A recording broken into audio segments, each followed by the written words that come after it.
Assalamualaikum warahmatullahi wabarakatuh. Alhamdulillahi rabbil alamin. Wassalatu wassalamu ala asyrafil anbiya wal mursalin Sayyidina Maulana Muhammadin wa ala alihi wa ahli baitihi wa ashabihi ajma'in. Qalu subhanaka la ilma lana illa ma 'allamtana innaka antal alimul hakim. Amma ba'd. Hadratil mutaramin, para alim, para ulama, segenap bapak ibu dan guru yang hadir saat ini, dan semua siswa-siswi SMA Maryam kelas 10, 11, 12 yang dirahmati, disayangi, dicintai oleh Allah Subhanahu wa taala, dan insyaallah yang hadir saat ini adalah calon-calon penghuni surganya Allah Subhanahu wa taala. Amin ya rabbal alamin. Kita awali dengan baca doa thalabul ilmi. Moga-moga diberikan oleh Allah Subhanahu wa taala ilmu yang bermanfaat, ilmu yang barakah, ilmu yang mengantarkan kita semuanya selamat dunia sampai akhirat. Amin ya rabbal alamin. Bismillahirrahmanirrahim. Allahumma anfa'na bima 'allamtana wa 'allimna ma yanfa'una wa zidna ilman nafi'a. Al-Fatihah. A'udzu billahi minasyaitonir rajim. Bismillahirrahmanirrahim. Alhamdulillahi rabbil alamin arrahmanir rahim maliki yaumiddin. Iyyaka na'budu wa iyyaka nasta'in. Ihdinas siratal mustaqim. Siratal ladzina an'amta 'alaihim ghairil maghdubi 'alaihim waladdallin. Amin. Baik, silakan dibuka kitab Safinatun Najah. Sekarang masuk poin yang kedua yang membatalkan wudu. Kemarin adalah keluarnya sesuatu dari pintu depan dan belakang kecuali mani. Yang kedua ini silakan dilihat kitabnya. Bismillahirrahmanirrahim. Qala al-musannifu wa nafa'ana bi ulumi fid daraini. Ats-tsani utawi kaping pindho iku zawalul aqli, ilange akal, binaumin sebabe turu, au ghairihi utawa liyane turu, illa nauma kejaba turune, illa nauma qaidin kejaba turune wong kang lungguh, mumakidin kang netepaken maq'adahu ing pelungguane qaid minal ardi saking bumi.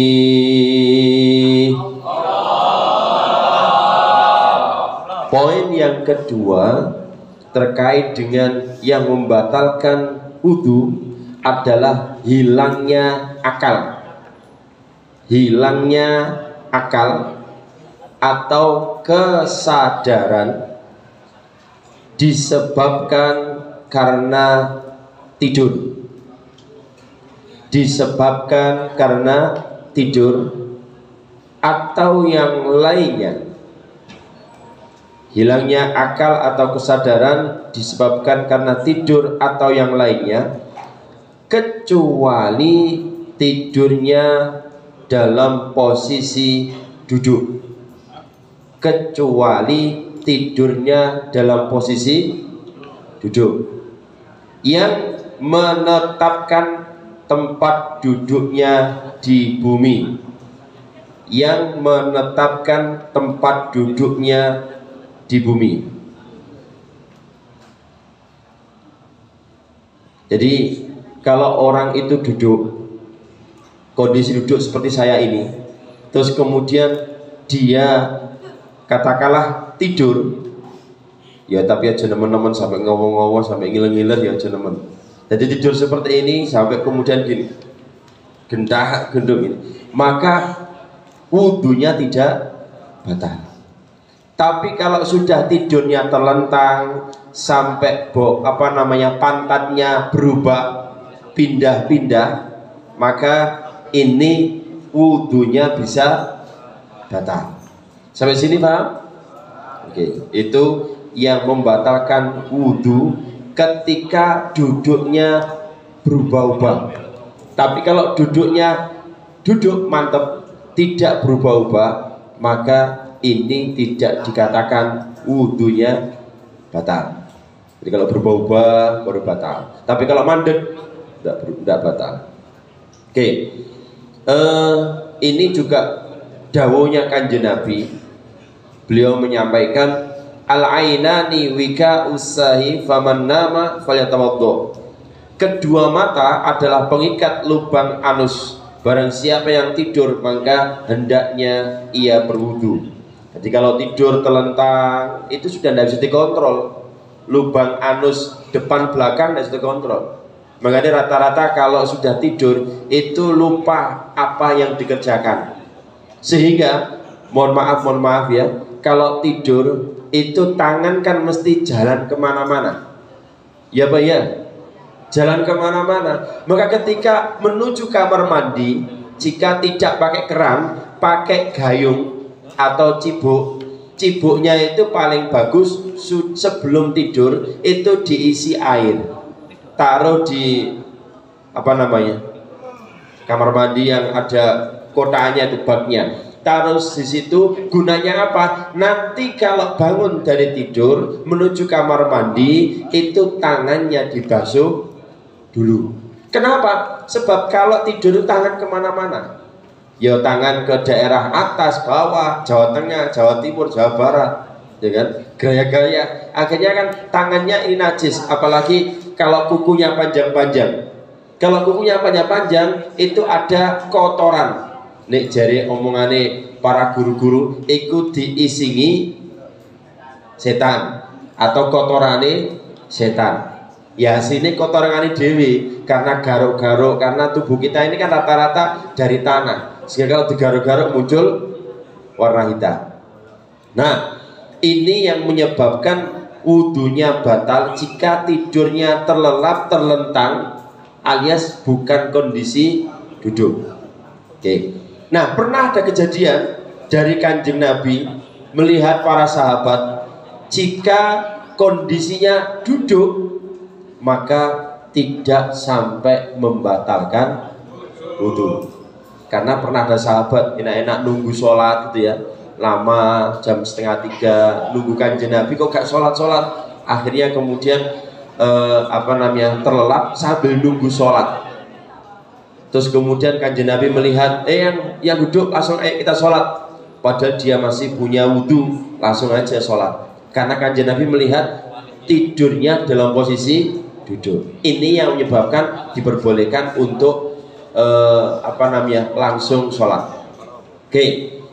Sekarang yang menjadi syaratnya bisa ditulis, tidur yang tidak membatalkan wudhu adalah tidur yang memenuhi syarat sebagai berikut. 1. Ya, syarat tidur yang tidak membatalkan wudhu. 1. Menempelkan pantatnya ke tempat duduknya.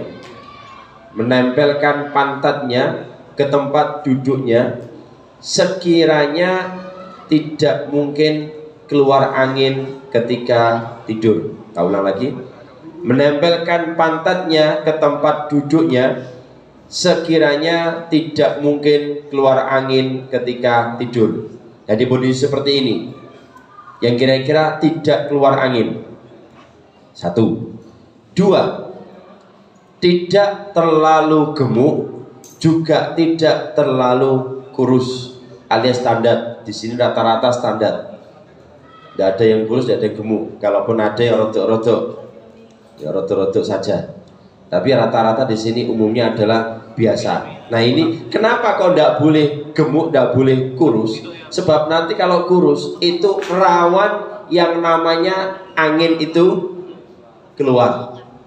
Rawan. Begitu juga gemuk. Gemuk itu kadang juga rawan angin keluar. Maka harus standar. Ini syarat yang disampaikan para ulama. Yang ketiga, bangun dari tidur masih dalam keadaan duduk pertama kali tidur. Jadi bangun dari tidur masih dalam keadaan duduk pertama kali tidur. Jadi ketika tidurnya seperti ini ya, contoh seperti saya, terus kemudian tidur sampai jeglak-jegluk. Nah, terus kemudian dia bangun. Nah, posisi seperti ini itu yang duduknya dikatakan tidurnya tidak batal. Tapi ini wis tidurnya gini-gini, goyang-goyang ini, ke depan, ke belakang. Ini dikhawatirkan tidurnya bermasalah, sehingga orang seperti ini adalah harus wudu karena sudah diangkat-angkat bergoyang-goyang. Sampai sini paham? Oke. Nah, kemarin saya sampaikan kalau orang itu dikhawatirkan yang namanya ngentut, maka bagusnya kalau memang waktu sholat masih lama, itu segera mundur atau segera keluar dari shaf untuk wudhu, karena batal kentutnya tadi itu, batal sholatnya karena ngentut. Jika memang posisinya sholatnya hampir mendekati salam atau tahiyat akhir, maka baiknya ditahan. Soalnya sholatnya tinggal endingnya saja. Tuh. Nah, nek pengen ngentutnya ndak keluar, kemarin saya berikan tips. Jadi ambil angin dari mulut. Insya Allah ndak ngentut. Asal entutnya itu masih standar normal. Nek entutnya sudah terlalu besar, ndak iso. Wis kadung mules, yo kudu ngentut. Itu ya. Maka makan pun harus dihindari makanan-makanan yang kira-kira tidak ngentutan, supaya nanti sholatnya aman. Apakah ada Pak orang itu sehari semalam tidak ngentut? Ada. Saya punya guru yang sampai sekarang beliau bisa menahan entut dan pipis sehari semalam. Guru Hufat, yaitu Prof. Zahro, itu mulai subuh sampai isya beliau selama tidak wudhu, tidak ngentut, tidak pipis, bisa. Tapi ini pilihan. Delok wajahnya sampean semuanya itu sama saya sama 11, 12. Loh Pak, kalau sholat bagaimana Pak kalau kemudian mau mengundurkan diri? Ini yang jadi masalah. Kalau sholat berjamaah, sholat berjamaah jika ngentut itu bagusnya dia batal duduk. Terus kemudian karena tidak ada tempat untuk keluar, duduk, tidak mungkin langkah-langkahi. Nah, duduk kan bermasalah. Maka bagusnya jika pengen aman, ikut tetap gerakan sholat, tapi dia batal. Paham ya? Kenapa? Jagani omongannya orang-orang supaya tidak sampai kelewatan. Nek wis kelewatan kan rodok dirasani, iki berarti sing ngentut lungguh, maka ikut gerakan sholat. Nah, setelah nanti salam langsung keluar. Oke, sementara itu yang perlu saya sampaikan terkait dengan proses tidur ya. Tapi gayanya tidur kalau para nabi, apalagi Nabi Muhammad SAW itu tidak batal. Kenapa? Karena kanjeng Nabi itu menurut riwayat hanya dohirnya yang kelihatan tidur, tapi hatinya tidak tidur. Ini yang berpendapat para ulama, sehingga Nabi itu aslinya wudhunya tidak pernah batal, sebab beliau itu selalu dalam kondisi dijaga oleh Allah Subhanahu Wa Taala. Kalau kita tidurnya blek, wis langsung turu, kadang gak wudhu, wis gak berdoa, wis kadung turu langsung hilang amblas sembarangnya. Pun moga-moga bermanfaat, barokah dunia sampai akhirat. Al-Fatihah. A'udzubillahi minasyaitonir rajim. Bismillahirrahmanirrahim. Alhamdulillahi rabbil alamin. Arrahmanir rahim. Maliki yaumiddin. Iyyaka na'budu wa iyyaka nasta'in. Ihdinas siratal mustaqim. Siratal ladzina an'amta 'alaihim ghairil maghdubi 'alaihim waladdallin. Amin. Astaghfirullah. Baraya. Astaghfirullah. من الخطايا ربي زدني علما نافعا ووافقني عملا صالحا والعصر بسم الله الرحمن الرحيم والعصر إن الإنسان لفي خسر إلا الذين آمنوا وعملوا الصالحات وتواصوا بالحق وتواصوا بالصبر صدق الله العظيم كلام يمل سماعه تنزه عن قول وفعل ونية به أستفي من كل داء ونور دليل لقلبي عند جهلي وخيراتي فيرى بما تعني بسري حروفي ونور به قلبي وسمعي ومقلبي كفرة المجلس سبحانك اللهم وبحمدك أشهد أن لا إله إلا أنت أستغفرك وأتوب إليك الله وفقك لأقام طارق السلام عليكم ورحمة الله وبركاته